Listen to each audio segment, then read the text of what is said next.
По трагедијата во Кочани, Црвен крст Штип организира симулациски вежби и предавања за прва помош за сите заинтересирани граѓани. Целта е да се надоградат знаењата за укажување на прва помош на лица кои имаат неопходна потреба од тоа.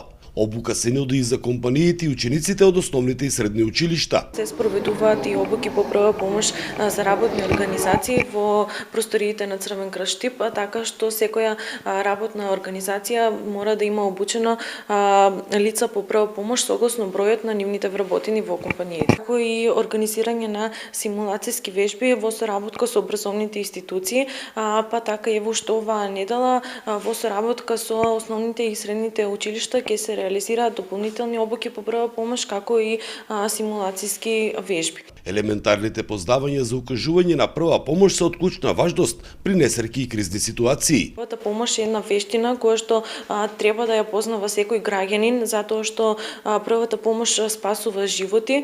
Црвен крст како организација постојано работи на води грижа за здравјето и животот на луѓето, особено во време на несреќи и катастрофи. За помагање при трагедијата во Кочани, Црвен крст веднаш се мобилизира и испрати 50 волонтери на терен, распоредени во повеќе тимови. Отворени се и телефонски линии за донации, со што и финансиски помагаат на семејствата на настраданите во катастрофалниот пожар. За Сител, Трајан Ристовски.